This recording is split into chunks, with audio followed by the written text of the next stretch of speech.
Hi, my name is Julia. I'm a child and family therapist who works with kids and teens and parents here at Empower.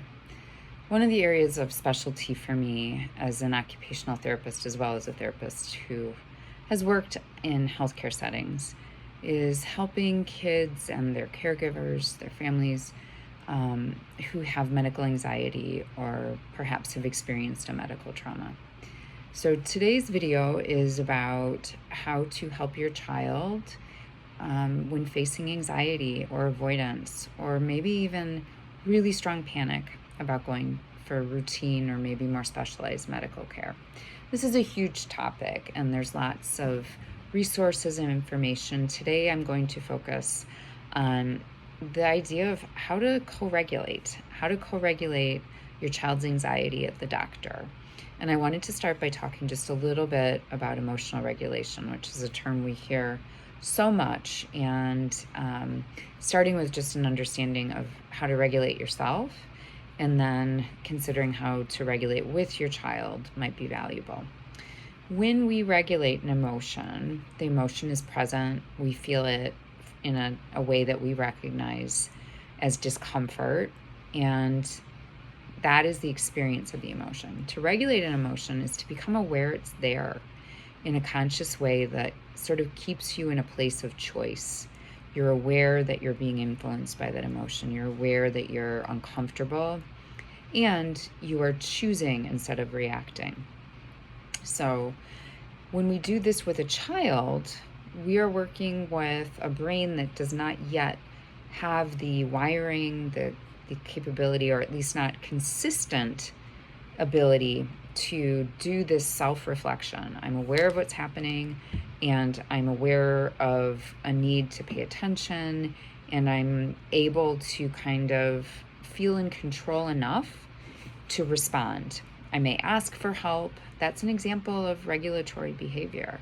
And so in these moments when kids are having a really strong feeling that they don't know what to do about, we have an opportunity to co-regulate with them. And I always say to parents, regulation, co-regulation, it really starts from the inside of the parent. And so when you're co-regulating with a child, it's important to be able to, in a double way, you're keeping your child in mind and you're keeping yourself in mind. You're thoughtful about where you're at. You may be aware sometimes that you're feeling frustrated, you're feeling impatient. When your child is anxious at the doctor, there's all sorts of very expectable feelings a parent may be having. And it's important to know that, and also be able to stay in a place of attending fully and stably to your child. If being at the doctor is stressful for you, if you are perhaps feeling scrutinized or judged by people around you, whether that's concern for the healthcare provider, maybe you're running late that day, perhaps you have multiple others, your other children are there, all of that can factor into what your child sees in you, and kids look to parents to know how to feel. So whatever it takes for you to feel regulated with the appointment you bring your child for is important. That means you have a good relationship with the healthcare provider, you feel good about the office staff that you're working with, you feel comfortable that you can ask questions or make requests. All of that will help your child feel safe, reflecting in a way off of your own sense of safety and security. When we respond to children who have identified or demonstrated that they are afraid, we often have a first instinct to fix. We either offer them information or coping strategies. We try to challenge what seems like very catastrophic thinking. We are skipping a very important step if we go right to fixing the feeling. Feelings are not a sign of brokenness. And so I challenge you to think about the fact that feelings are there to be felt, not fixed. I love that idea. It comes from a department at Lurie Children's Hospital that you can find at most pediatric hospitals, the Child Life Specialist Department. And they are a really great resource.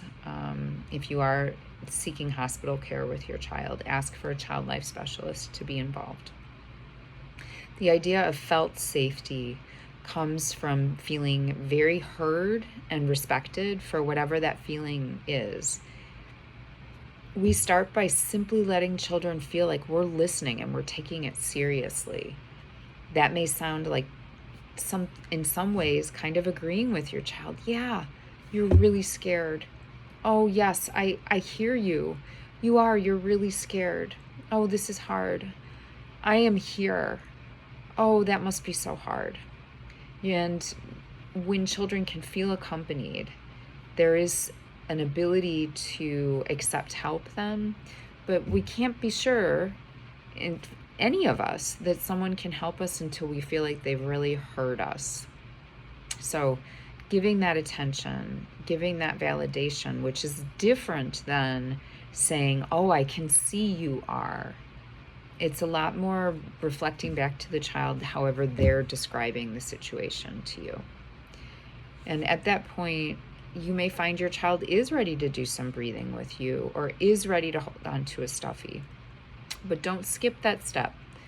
So just to review, co-regulating starts with giving your full, stable, serious attention to your child. So you're not anxious, you're not impatient.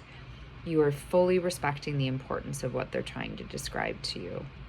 And then you're offering your presence. You are here to help. You will not let them feel alone.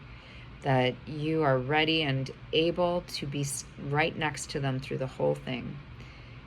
When we can shift children into connecting with us, they move out of sort of the interior focus on the anxiety and towards a connection to us.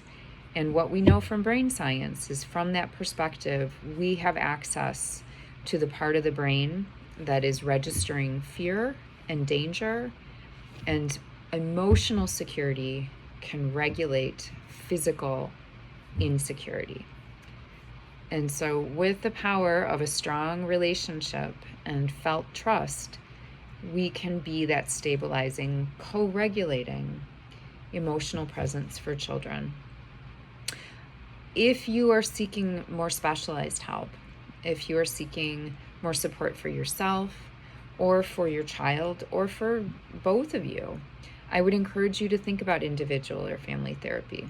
This can be a great place to have lots of creative ways to help your child continue to develop some emotional resilience for medical care. And if you have a history of medical trauma that you feel is making it hard to be present for your child, that would also be really important and really helpful for your child to get some help with. And again, I want to mention, in healthcare settings that serve kids, oftentimes the input or direct service of a child life specialist is available. And so I encourage you to look into that. And just a final thought is, take your time finding healthcare providers for your child that you feel comfortable with. They should be available to partner with you, to help you problem solve concerns specific to your child. And you should feel good about how they interact with you and your child during appointments. That's a very important piece of the sense of having a team.